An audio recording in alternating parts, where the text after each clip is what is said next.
नमस्कार, सुबह 9 बजे की खबरों के साथ मैं हूं प्रीति। अगले आधे घंटे में आपके पास होंगी देश और दुनिया की तमाम बड़ी खबरें। आइए शुरुआत करते हैं हेडलाइंस के साथ। गुजरात से राज्यसभा की 3 सीटों पर मतदान, बीजेपी जीत को लेकर आश्वस्त, कांग्रेस की नजर एनसीपी के वोटों पर।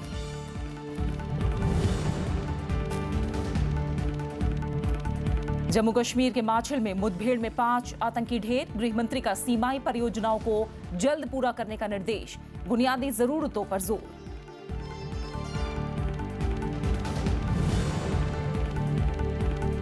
मुंबई में बेस्ट कर्मचारियों की हड़ताल खत्म, लोगों को राहत, शिवसेना प्रमुख का तय समय पर तनख्वाह का आश्वासन।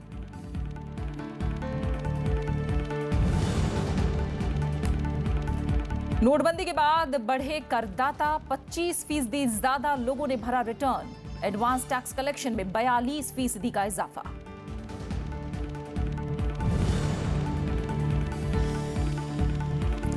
उत्तर कोरिया ने ठुकराया दक्षिण कोरिया से बातचीत का प्रस्ताव, अमेरिका के परमाणु कार्यक्रम रोकने की चेतावनी, जर्मनी ने कहा सैन्य कार्रवाई विकल्प नहीं। गुजरात से राज्यसभा की 3 सीटों के लिए वोटिंग शुरू हो गई है। शाम 4 बजे तक वोट डाले जाएंगे। ये चुनाव पिछले कुछ दिनों से काफी रोमांचक हो गया है। कांग्रेस ने पार्टी के वरिष्ठ नेता अहमद पटेल को उम्मीदवार बनाया है, लेकिन शंकर सिंह वाघेला की नाराजगी ने उनकी जीत को मुश्किल बना दिया है। इसके अलावा बीजेपी ने गुजरात से पार्टी अध्यक्ष अमित शाह और केंद्रीय मंत्री स्मृति ईरानी को भी चुनाव मैदान में उतारा है। गुजरात में राज्यसभा की 3 सीटों के लिए वोट डाले जा रहे हैं।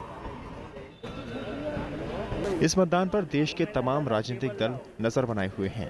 कांग्रेस उम्मीदवार अहमद पटेल ने बेंगलुरु से लौटे पार्टी विधायकों से सोमवार को मुलाकात की और अपनी जीत का भरोसा जताया। इसके अलावा पार्टी को उम्मीद है कि अन्य सहयोगी दल वोटिंग में अहमद पटेल का साथ देंगे। लेकिन वोटिंग से पहले एनसीपी की तरफ से आए बयानों ने कांग्रेस में हलचल बढ़ा दी है। एनसीपी विधायक कांधल जडेजा के मुताबिक पार्टी ने कांग्रेस का साथ छोड़कर बीजेपी उम्मीदवार बलवंत सिंह राजपूत के लिए वोट डालने का फैसला किया है। गुजरात में 2 विधायक हैं, जिनमें दूसरे जयंत पटेल हैं। लेकिन इस बयान के उलट पार्टी प्रमुख की बेटी और एनसीपी नेता सुप्रिया सुले ने कांग्रेस का साथ दिए जाने की बात कही है। दूसरी तरफ बीजेपी अपने तीनों उम्मीदवारों की जीत को लेकर आश्वस्त है। पार्टी के प्रदेश प्रभारी भूपेंद्र यादव ने दावा किया है कि बीजेपी उम्मीदवारों को जीत के लिए जितने वोट चाहिए, पार्टी को उससे 3 वोट ज्यादा मिलेंगे। गुजरात में करीब 2 दशक के बाद राज्यसभा चुनाव के लिए मतदान हो रहा है। इससे पहले बड़े राजनीतिक दलों के नेता यहां निर्विरोध निर्वाचित होते रहे हैं, लेकिन इस बार संसद के लिए 5वीं बार किस्मत आजमा रहे कांग्रेस उम्मीदवार अहमद पटेल के सामने बीजेपी ने मुश्किलें खड़ी कर दी हैं। इसके अलावा बीजेपी ने पार्टी अध्यक्ष अमित शाह, केंद्रीय मंत्री स्मृति ईरानी और कांग्रेस से बीजेपी में आए बलवंत सिंह राजपूत को उम्मीदवार बनाया है। Bureau report, Rajya Sabha TV. Tripura में तृणमूल कांग्रेस के 6 विधायक बीजेपी में शामिल हो गए हैं। इससे पहले ये सभी विधायक कांग्रेस छोड़कर टीएमसी में शामिल हुए थे। इस मौके पर बीजेपी की ओर से कल रैली का आयोजन भी किया गया। असम के मंत्री हेमंत बिस्वा शर्मा ने दावा किया कि अगले चुनाव में त्रिपुरा में बीजेपी की सरकार बनेगी। टीएमसी ने हाल ही में इन 6 विधायकों सुदीप रॉय बर्मन, आशीष कुमार साहा, दीबा चंद्र, बिस्वा बंधु सेन, प्रांजित रॉय और दिलीप सरकार को पार्टी विरोधी गतिविधियों के चलते पार्टी से निष्कासित कर दिया था। इन विधायकों के शामिल होने के बाद बीजेपी त्रिपुरा में मुख्य विपक्षी पार्टी बन गई है। Combination of LEP, CPM and Trinamool will be defeated by the BJP. Not only in Tripura, they will be defeated in Bengal, they will be defeated in Kerala. So we are very much confident that Tripura will be beginning. 2018 you will see a BJP government here in Tripura. केंद्रीय गृह मंत्री राजनाथ सिंह ने सीमाई इलाकों में चल रहे परियोजनाओं को प्राथमिकता के साथ पूरा करने के निर्देश दिए हैं। गृह मंत्री ने सोमवार को अधिकारियों के साथ बैठक करके सीमाई क्षेत्रों में जारी परियोजनाओं की समीक्षा की। उन्होंने कहा कि जिन जगहों पर बाड़ लगाना संभव नहीं है, उन इलाकों में ज्यादा से ज्यादा क्षेत्र को सीसीटीवी कैमरों की निगरानी में लाया जाए। इसके अलावा radar, optical fibre, infrared sensor जैसे उपकरणों का इस्तेमाल करते हुए चौकसी भी बढ़ाई जाए। गृहमंत्री ने सीमाई इलाकों में शिक्षा, स्वास्थ्य और दूसरी बुनियादी जरूरतें पूरा करने के लिए जरूरी इंतजाम करने के लिए भी कहा है। सीमा सड़क परियोजनाओं और समेकित जांच चौकियों से जुड़ी परियोजनाओं की समीक्षा बैठक में गृह राज्य मंत्री किरेन रिजिजू भी मौजूद थे। जम्मू कश्मीर के पुलवामा में सुरक्षा बलों और आतंकियों के बीच मुठभेड़ चल रही है। इलाके में 2 से 3 आतंकियों के मौजूद होने की खबर है। इससे पहले कल भारतीय सेना के जवानों को कुपवाड़ा जिले में बड़ी कामयाबी हाथ लगी। सुरक्षा बलों ने सीमा पर 5 आतंकियों को ढेर कर दिया, जबकि रविवार को पुलवामा के संबुरा में भी मुठभेड़ में एक आतंकी को मार गिराया गया था। जम्मू कश्मीर में सेना ने घुसपैठ की बड़ी कोशिश को नाकाम किया है। सीमा पर मुस्तैद सेना के जवानों ने कल 5 आतंकियों को मार गिराया। ये घटना कुपवाड़ा जिले के माछिल सेक्टर में नियंत्रण रेखा के पास हुई, जहां आतंकी सीमा पार से भारतीय सीमा में घुसने की कोशिश कर रहे थे। ये कोशिश दोपहर बाद भी की गई। इस दौरान इलाके में गश्त कर रहे जवानों ने घुसपैठ को देख लिया। इसके बाद आतंकियों ने अचानक गोलीबारी शुरू कर दी। जवानों ने गोलीबारी का मुंहतोड़ जवाब देते हुए 5 आतंकियों को मार गिराया। घटनास्थल से 5 राइफल और गोला बारूद मिला है। इलाके में सेना का अभियान अब भी जारी है। इससे पहले 23 जुलाई को भी इसी क्षेत्र में घुसपैठ की कोशिश को नाकाम किया गया था। वहीं दूसरी तरफ कल देर रात बारामूला जिले में पाकिस्तानी सेना ने संघर्ष विराम का उल्लंघन किया। गोलीबारी में भारतीय सेना का एक जवान घायल हो गया है। सीमा पार से सिलीगुड़ी इलाके में नियंत्रण रेखा पर मौजूद चौकियों को निशाना बनाया गया। Bureau report, Rajya Sabha TV. Ayodhya विवाद मामले की सुनवाई के लिए सुप्रीम कोर्ट के 3 जजों की बेंच का गठन किया गया है। सुप्रीम कोर्ट के 3 जजों की बेंच 11 अगस्त से मामले की सुनवाई करेगी। जस्टिस दीपक मिश्रा की अगुवाई वाली बेंच में जस्टिस अशोक भूषण और जस्टिस अब्दुल नजीर होंगे। अदालत ने 21 जुलाई को अयोध्या विवाद मामले में इलाहाबाद हाईकोर्ट के फैसले के खिलाफ दाखिल याचिका पर जल्दी सुनवाई के बारे में फैसला लेने को कहा था। मुंबई हाई कोर्ट ने महाराष्ट्र सरकार के दायर जवाब को मंजूर कर लिया है। इसमें अब 14 साल से कम उम्र के बच्चे दही हांडी उत्सव में हिस्सा नहीं लेंगे। कोर्ट ने उत्सव के दौरान बनने वाली मानव पिरामिड की ऊंचाई की सीमा तय करने से इनकार कर दिया है। राज्य सरकार ने अदालत से कहा कि बाल श्रम कानून के तहत 14 साल से कम उम्र के बच्चों को उत्सव में भाग लेने की इजाजत नहीं होगी, क्योंकि सरकार ने पिछले साल अगस्त में दही हांडी को एडवेंचर स्पोर्ट्स घोषित कर दिया है। कर्नाटक के ऊर्जा मंत्री डीके शिव कुमार कल बेंगलुरु स्थित आयकर विभाग के अधिकारियों के सामने पेश हुए। आयकर विभाग ने लगभग 4 घंटे तक उनसे पूछताछ की। आयकर अधिकारियों ने मंत्री, उनके नजदीकी रिश्तेदारों और अन्य सहयोगियों के 66 से ज्यादा ठिकानों पर छापेमारी की थी। आयकर विभाग ने छापे में करीब 15 करोड़ रुपए की अघोषित संपत्ति और निवेश संबंधी दस्तावेज बरामद किए हैं।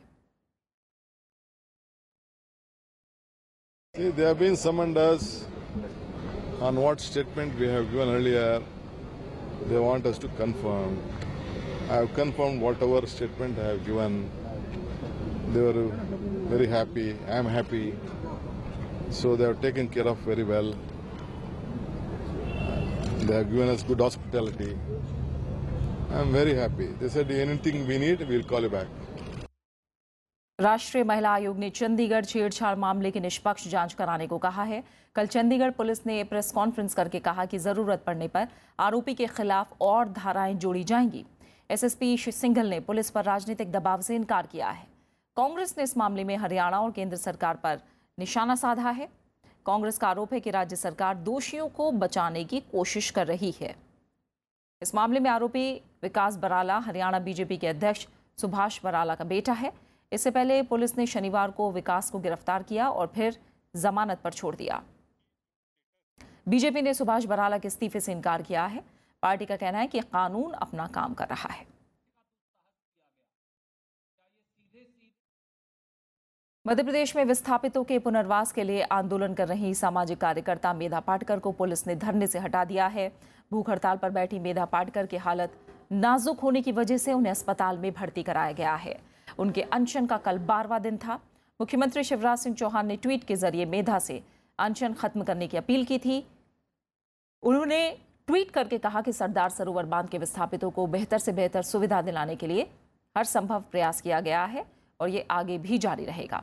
विस्थापितों के पुनर्वास के लिए प्रदेश सरकार ने नर्मदा पंचायत और सुप्रीम कोर्ट के आदेश के पालन के साथ 900 करोड़ का अतिरिक्त पैकेज देने का काम किया। पश्चिम बंगाल के दार्जिलिंग में अलग गोरखालैंड की मांग को लेकर आंदोलन जारी है। गोरखा जनमुक्ति मोर्चा की तरफ से बुलाए गए अनिश्चितकालीन बंद का आज 55वां दिन है। करीब 2 महीने से जारी बंद के चलते इलाके में जरूरी सामानों की भारी किल्लत बनी हुई है। जीजेएम प्रमुख बिमल गुरुंग ने कहा कि अगर केंद्र सरकार इस मामले पर चुप्पी साधे रही तो आंदोलन तेज किया जाएगा। गोरखालैंड आंदोलन समन्वय समिति ने केंद्र को मामले में दखल देने के लिए 30 जुलाई को 10 दिन का वक्त दिया था। जीजेएम ने 18 जून से बंद इंटरनेट सेवाओं की बहाली और पहाड़ियों से सुरक्षा बलों की तुरंत वापसी की मांग भी की है।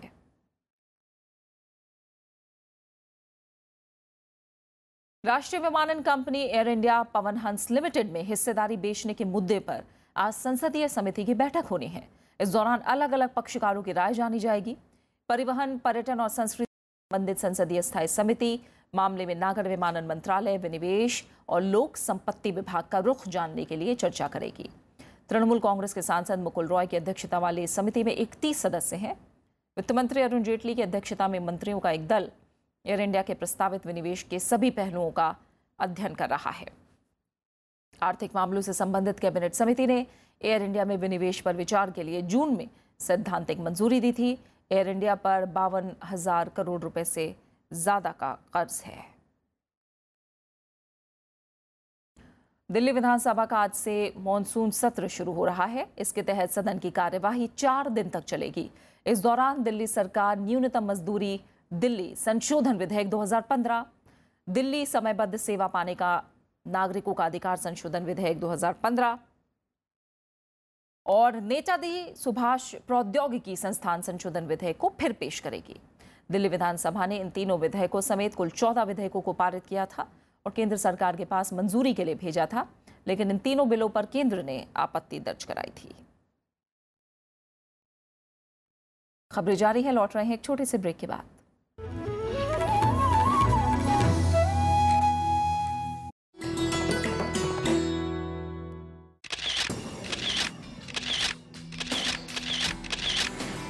राष्ट्रपति भवन का ताम्र गुंबद आलीशान और बेजोड़। सांची की बौद्ध स्तूप से प्रभावित इस गुंबद की ऊंचाई बाकी इमारत से करीब 2 गुनी। 6 अप्रैल 1929 को बनकर हुआ तैयार, ये शानदार गुंबद राष्ट्रपति भवन की स्थापत्य कला और खूबसूरती को लगाता है 4 चांद।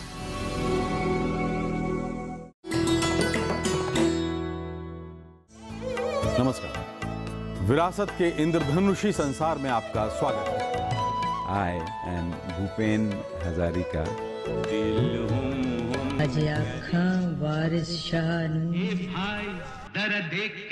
रंगीला रे तेरे रंग में जो रंगा है मैं ही नहीं कर सकती हंसी और रोना, तो थप्पड़ लगना चाहिए। सुने क्यों ना आशे कबे टकला चलो। पहली बार जब हमसे मिली तो एसपी सिंह के नाम पर ही मिले हमसे। इतना ऊंचा आदमी हमारे गांव में फिर शायद न पैदा।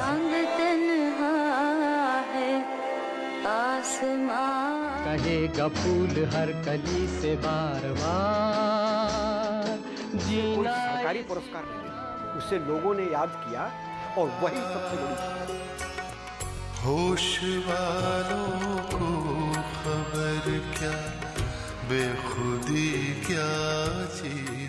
मेरे दिल में ख्याल आता है कि जिंदगी तेरी जुल्फों की नर्म छाओं में गुजरने पाती तो शादाब। टूट गया पत्थर के सनम, ऐ मेरे वतन के लोगों।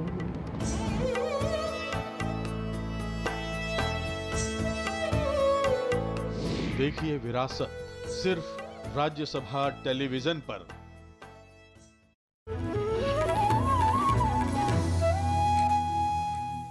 आयकर रिटर्न फाइल करने वालों की संख्या में जबरदस्त इजाफा दर्ज हुआ है। 25% उछाल के साथ ये संख्या 3 करोड़ के पास पहुंच गई है। सरकारी आंकड़ों के मुताबिक 5 अगस्त तक 2 करोड़ 82 लाख से ज्यादा लोगों ने आयकर रिटर्न दाखिल किया, जबकि पिछले साल यह आंकड़ा 2 करोड़ 22 लाख के करीब था। ये इजाफा 25.3% का है। आयकर विभाग ने इस बढ़ोतरी को नोटबंदी और स्वच्छ धन अभियान का असर बताया है।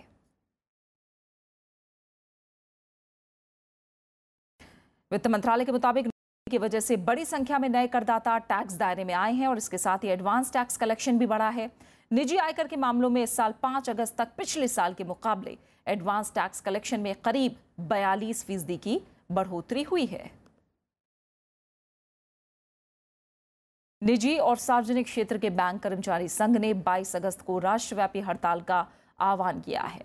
अखिल भारतीय बैंक कर्मचारी संघ यानी AIBEA इसका नेतृत्व करेगा, जिसमें सार्वजनिक और निजी बैंकों के 9 यूनियन और कर्मचारी शामिल होंगे। यह हड़ताल निजी और सार्वजनिक बैंकों के विलय और NPA को माफ नहीं करने को लेकर बुलाई गई है। हड़ताल में करीब 10 लाख बैंक कर्मियों के शामिल होने का दावा किया जा रहा है।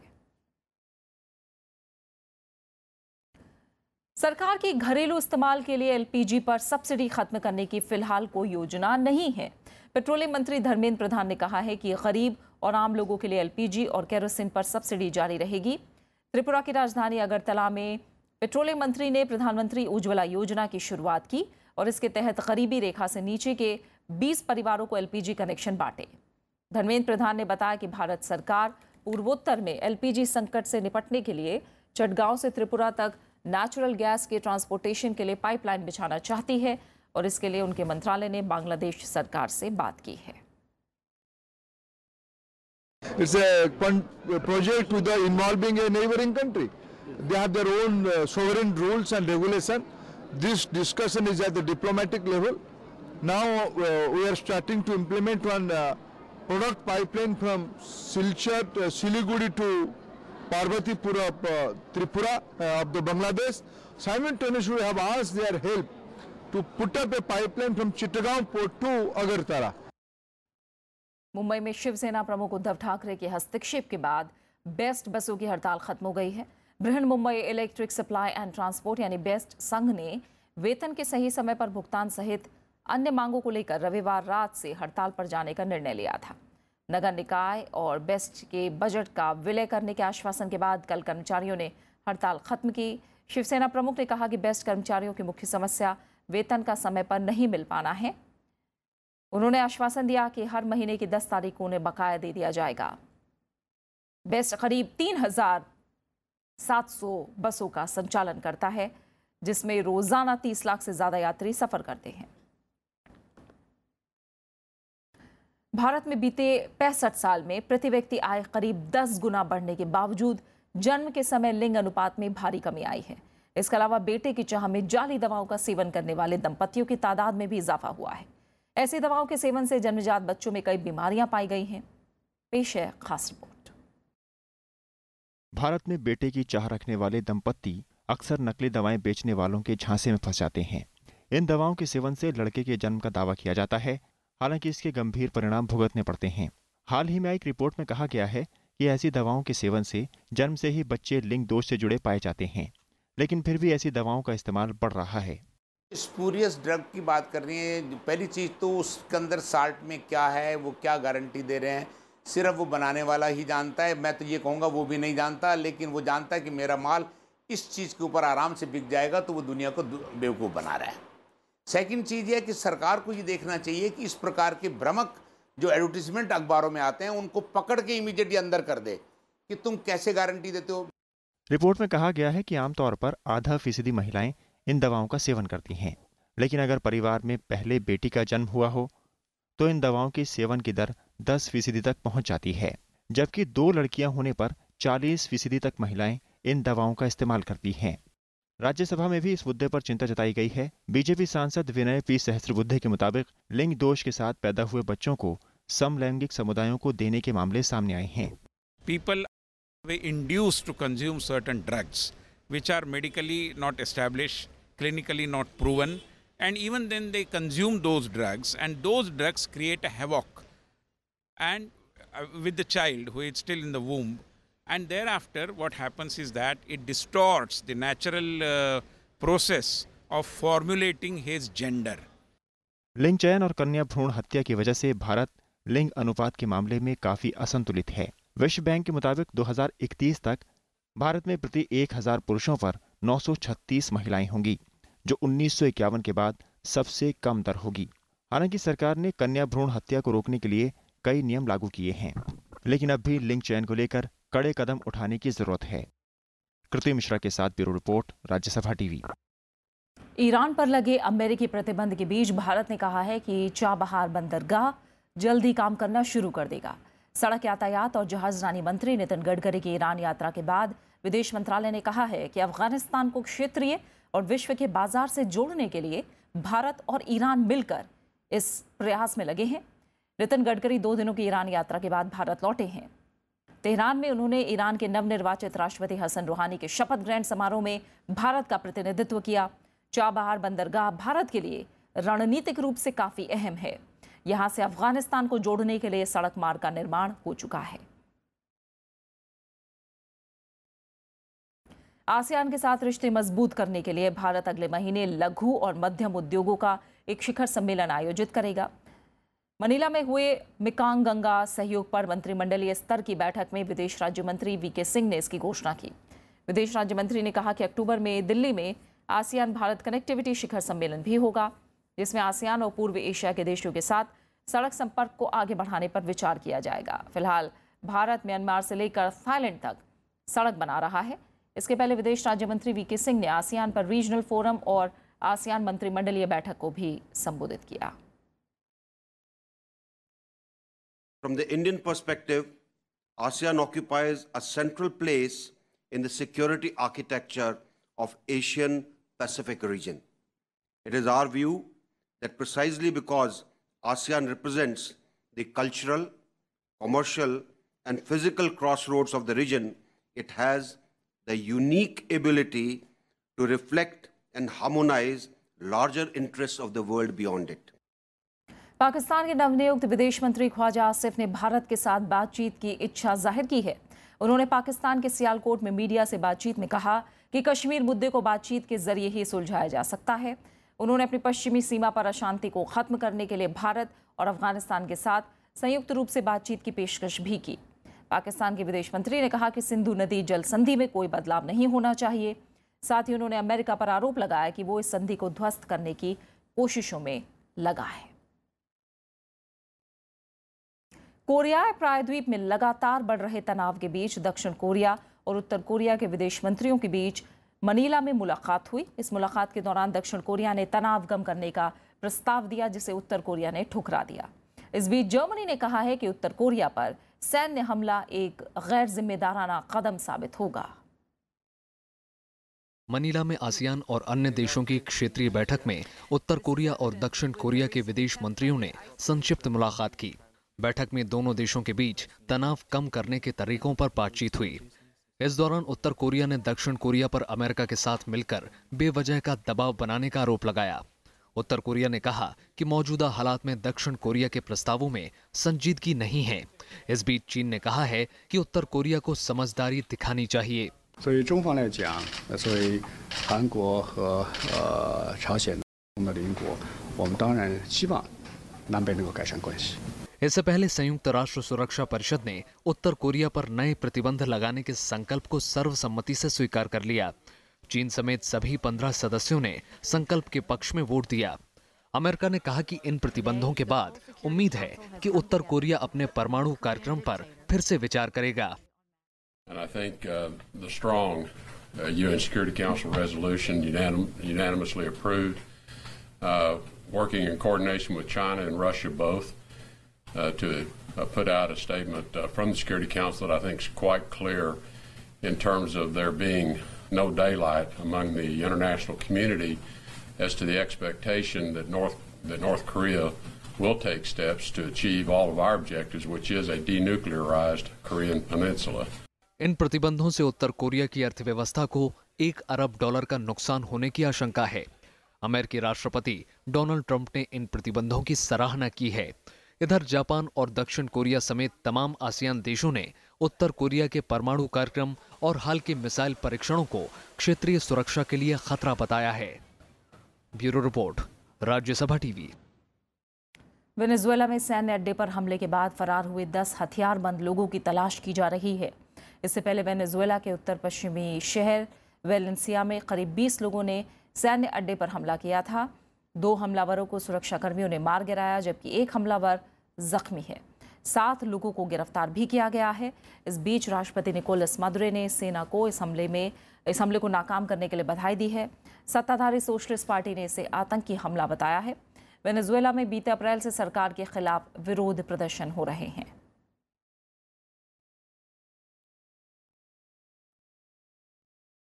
भारत ने फिलीपींस के पुएर्तो प्रिंसेसा में एशियाई जूनियर मुक्केबाजी चैंपियनशिप में 2 रजत और 6 कांस्य समेत कुल 8 पदक जीते हैं। चैंपियनशिप में भारतीय पहलवानों ने शानदार प्रदर्शन किया। कल खेले गए मुकाबले में सत्येंद्र रावत ने 80 किलोग्राम से ज्यादा और मोहित खटाना ने 80 किलोग्राम भार वर्ग में भारत को रजत पदक दिलाया। वहीं चैंपियनशिप में इससे पहले भारतीय पहलवानों ने 6 कांस्य पदक जीते। लंदन में चल रही विश्व एथलेटिक्स चैंपियनशिप में भारत की धाविका निर्मला शेरॉन महिलाओं की 400 मीटर दौड़ के फाइनल के लिए क्वालिफाई नहीं कर पाई। निर्मला सेमीफाइनल दौड़ में 7वें स्थान पर रहीं। वहीं पुरुषों के 110 मीटर की बाधा दौड़ में जमैका के ओमर मैकलेओड ने रूस के मौजूदा चैंपियन को हराकर अपना पहला स्वर्ण पदक जीता। वहीं वेनेजुएला के योलिमर रोजा ने भी महिला ट्रिपल जंप प्रतियोगिता में पहला स्वर्ण पदक अपने नाम किया। और अब बात खास शख्सियत की। देश की प्रसिद्ध शास्त्रीय संगीत गायिका सिद्धेश्वरी देवी की आज जयंती है। सिद्धेश्वरी देवी ने उस दौर में मान और सम्मान अर्जित किया जब महिलाओं को गाने बजाने के क्षेत्र में अच्छी दृष्टि से नहीं देखा जाता था।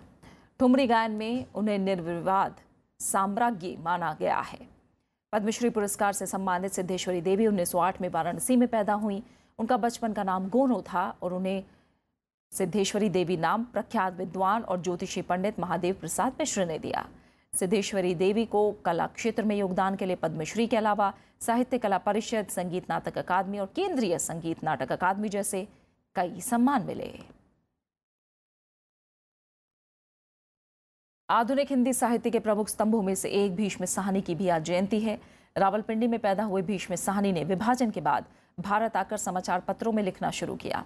अंबाला और अमृतसर में अध्यापन के बाद वो दिल्ली विश्वविद्यालय में साहित्य के प्रोफेसर बने। भीष्म साहनी के कई उपन्यास मशहूर हुए जिनमें तमस, झरोखे, मायादास की माड़ी और कुंतो शामिल हैं। भाग्यरेखा और निशाचर भीष्म साहनी के प्रमुख कहानी संग्रह हैं, जबकि कबीरा खड़ा बाजार में उनका मुख्य नाटक है। 1975 में तमस के लिए उन्हें अकादमी पुरस्कार मिला, जिस पर बाद में टीवी सीरियल भी बना। भीष्म साहनी को 1998 में भारत सरकार ने पद्म भूषण से सम्मानित किया। और अब आखिर में हेडलाइंस पर एक नजर। गुजरात से राज्यसभा की 3 सीटों पर मतदान। बीजेपी जीत को लेकर आश्वस्त। कांग्रेस की नजर एनसीपी के वोटों पर।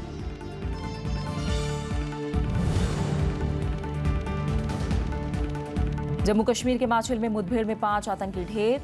गृह मंत्री का सीमाई परियोजनाओं को जल्द पूरा करने का निर्देश। बुनियादी जरूरतों पर जोर।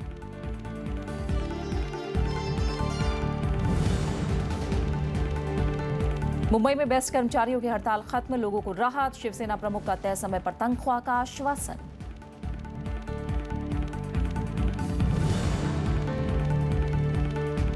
नोटबंदी के बाद बढ़े करदाता। 25% ज्यादा लोगों ने भरा रिटर्न।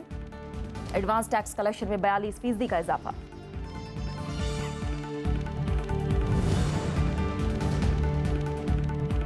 और उत्तर कोरिया ने ठुकराया दक्षिण कोरिया से बातचीत का प्रस्ताव। अमेरिका के परमाणु कार्यक्रम रोकने की चेतावनी। जर्मनी ने कहा सैन्य कार्रवाई विकल्प नहीं। और इसी के साथ फिलहाल इस बुलेटिन में इतना ही। नमस्कार।